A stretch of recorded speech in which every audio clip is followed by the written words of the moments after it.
Alors, Martin, on est là pour aller avec ce thème de « Je suis Jésus », mais aujourd'hui, c'est vraiment quelque chose de très différent. C'est l'identification avec Jésus qu'on va traiter dans ce temps maintenant. Tout le monde se rappelle, François, de l'événement qui s'est passé au Charlie Hebdo, qui publie une revue hebdomadaire satirique. Des événements qui sont arrivés en 2015. Il y a eu une fusillade là-bas. Ça a fait 12 morts, 11 blessés.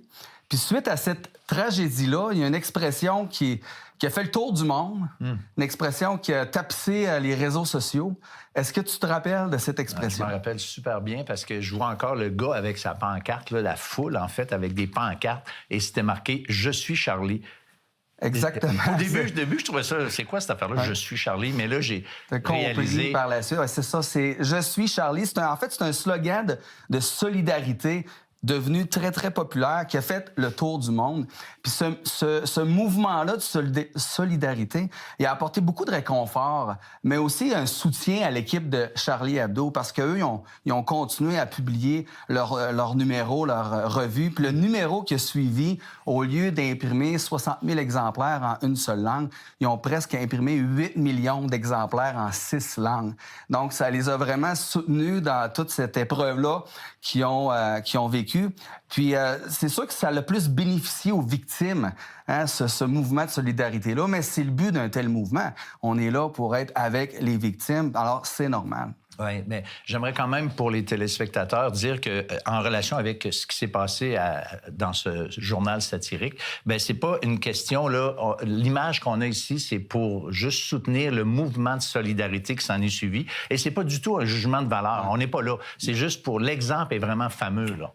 Alors, revenons à notre thème « Je suis Jésus », parce que c'est aussi une manière de s'identifier au Seigneur Jésus-Christ. Et là, on se pose la question, pourquoi s'identifier à une personne qui a vécu il y a 2000 ans? Dire, est-ce qu'il n'y aurait pas quelqu'un un peu plus à la mode aujourd'hui qu'on pourrait s'identifier? Et puis, si on fait le tour du monde puis on regarde partout, ben oui, il y a des acteurs, il y a des chanteurs, il y a des groupes de musique, il y a des YouTubers, il y a toutes sortes de personnalités qu'on aime, qu'on veut s'identifier. Et pourquoi les gens font ça? Ben, ils vont chercher, comme on a entendu dans le Vox Pop, une certaine inspiration. On veut leur ressembler. C'est des gens qui nous émerveillent. Puis quand quelqu'un me demande pourquoi tu veux t'identifier à Jésus-Christ, ben je réponds la même chose. Le Seigneur Jésus-Christ, il est merveilleux, il m'inspire, je veux m'identifier à lui, je veux ressembler au Seigneur Jésus. C'est vraiment la même réponse. Parce que Jésus est la plus belle personne et la plus merveilleuse des personnes qui a jamais existé au monde. Est-ce que tu es d'accord avec moi? Je suis tellement d'accord. Lui, en tout cas, je peux dire que quand moi je l'ai rencontré, ça a bouleversé ma vie. Puis si les gens aujourd'hui ne sont pas attirés à Jésus, je pense qu'à quelque part, c'est parce qu'ils connaissent pas vraiment qui il est. Je sais pas si tu connais l'expression, mais pas que tu connais, mais tu as sûrement déjà entendu l'expression, tu sais, telle personne, ça se peut pas que tu l'aimes pas. On dit ça des fois d'une personne parce que tu rencontres une personne qui est fabuleuse, magnifique, gentille, puis là, tu dis, ça se peut pas que tu l'aimes pas. Ouais. Elle est merveilleuse, cette personne-là. On peut pas l'aimer. Ouais. Ben, ça fait des semaines qu'on parle du Seigneur Jésus aux gens à la maison, puis on leur dit comment le Seigneur Jésus, il est merveilleux. Hein? Il est Dieu fait homme. Il est venu pour pardonner nos péchés. Il a ouvert les yeux des aveugles. Il a fait des miracles. Il a fait tout. Il est merveilleux. Alors, quand on regarde au Seigneur Jésus, puis qu'on apprend à connaître qui il est, tu ne peux pas ne pas aimer le Seigneur Jésus. C'est impossible. Hein? Alors moi, je l'aime. Je pense que toi aussi, tu l'aimes. Je suis fier de m'identifier au Seigneur Jésus-Christ et je veux lui ressembler. Quand on regarde dans la Bible, quelque chose que je trouve intéressant, c'est qu'on voit que c'est Jésus qui s'est identifié à nous avant que nous, on puisse s'identifier à lui. C'est lui le premier qui s'est identifié à nous. Parce que la Bible nous dit que Jésus s'est abaissé.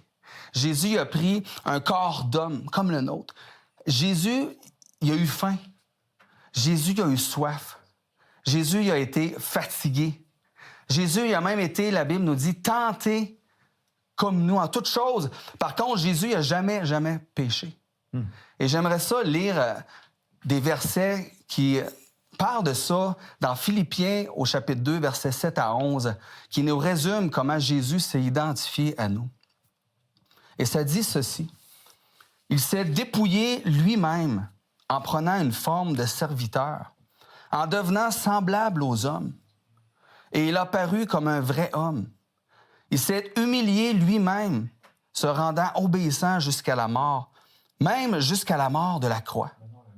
C'est pourquoi aussi Dieu l'a souverainement élevé et lui a donné le nom qui est au-dessus de tout nom, afin qu'au nom de Jésus, tout genou fléchisse dans les cieux, sur la terre et sous la terre, et que toute langue confesse que Jésus-Christ est Seigneur à la gloire de Dieu le Père. Quel texte biblique. Écoute, moi, ce verset-là, il est un peu comme complexe, là, la structure, mais fondamentalement, c'est le roi, le Dieu de gloire qui a enlevé ses habits royaux et qui est venu simplement comme un homme au point là, de même pas être reconnu. Ça, c'est la preuve que Dieu s'est déguisé en homme, je vais le dire vulgairement, puis tellement bien déguisé que beaucoup ont passé à côté. C'est carrément ça que le verset dit. Pourtant, c'est un Dieu glorieux. Donc, c'est identifié à nous pour que nous, on puisse s'identifier à lui en retour. Et l'apôtre Paul nous parle comment il s'est identifié à Jésus-Christ. Et ça fait un peu bizarre parce que l'apôtre Paul, il dit « J'ai été crucifié avec Christ ». Il s'identifie à Jésus dans sa mort. On sait bien que Paul n'a pas été cloué sur la croix, mais il s'identifie à cette mort. Puis il va dire aux Colossiens « Si donc vous êtes ressuscités avec lui, cherchez les choses d'en haut ». Alors, il s'identifie à Jésus dans sa mort et dans sa résurrection. Écoute, ça fait bizarre un peu. J'ai été crucifié avec Christ, puis je suis ressuscité avec Christ, mais il faut que nos auditeurs comprennent que la base de ça, c'est la crucifixion, c'est l'équivalent du renoncement à nous-mêmes que le Seigneur nous demande pour le suivre. Et puis la résurrection, bien, ça parle éventuellement de l'espérance du chrétien, le fait qu'un jour, parce que lui est ressuscité, on va aussi ressusciter avec lui et à être introduit dans la gloire. C'est ce que Paul dit au fond. La parole de Dieu appelle cette expérience-là la nouvelle naissance. Naître de nouveau. Ça fait un peu bizarre peut-être à dire, mais c'est vraiment naître de nouveau. Puis c'est ça qui se passe quand on s'identifie à Jésus-Christ. Pas physiquement, bien sûr, mais spirituellement. Alors, ça représente ma mort et le début d'une nouvelle vie sous la seigneurie de Jésus-Christ. C'est ça, s'identifier à lui. Et je vous lis le verset qui nous parle de ça, 2 Corinthiens 5, 17, qui est un beau verset que j'aime beaucoup, qui nous dit « Si quelqu'un est en Christ, il est une nouvelle création. Les choses anciennes sont passées. Voici toutes choses sont devenues nouvelles. » Moi, ça me fait du bien parce que quand je suis venu au Seigneur, mon passé était lourd. Je sais qu'il y a des gens qui ont des choses dans leur passé aussi que c'est lourd, puis qui se rappellent, puis qui aimeraient donc ça, effacer ça. Puis... Mais avec le Seigneur Jésus, c'est possible. Les choses anciennes sont passées. Voici, toutes choses sont devenues nouvelles. Donc, c'est possible de recommencer à zéro avec le Seigneur Jésus-Christ en s'identifiant à lui. Ouais, Ginette Renaud, je pense qu'elle avait une chanson, là, c'est de rewinder la cassette. Je ne m'en rappelle plus trop comment elle disait ça, mais c'est l'idée de repartir à zéro. Puis il y a un beau petit cantique que nous, on chantait, bien, on chante encore parfois, c'est tu peux naître de nouveau, tu peux tout recommencer, balayer ta vie passée et repartir à zéro avec Jésus pour berger. Écoute, c'est un cantique c'est une belle vérité qu'on aime à chanter, hein? S'identifier à Jésus, là, quand on regarde tout ça avec la parole, c'est plus qu'un mouvement de solidarité. C'est plus... En fait, c'est une vie qui est complètement changée. C'est pas juste l'ajout d'un ingrédient dans ma vie, un petit peu de religion pour venir équilibrer. C'est comme dans une recette que trop acide, on va prendre une cuillère à thé de sucre, puis on va rajouter ça, mais... S'identifier à Jésus-Christ, c'est pas un ingrédient dans une recette, c'est la recette au complet. C'est d'avoir une nouvelle vie en lui. Je deviens une nouvelle personne. Puis moi, j'ai vécu quelque chose parce qu'on a voulu être une famille d'accueil, puis on a fait des démarches pour justement devenir famille d'accueil. Puis dans le processus, il a été question de la foi et de la religion. Puis la dame était super fine, puis respectueuse, mais tu sais, elle nous dit, il y a des familles qui vont peut-être être frileux par rapport à la religion, puis avec raison, tu sais, ils ont peut-être un petit peu peur, puis ça peut peut-être nuire au jumelage. Est-ce que vous seriez prêt à arrêter de prier avant de manger, puis moins aller à l'église?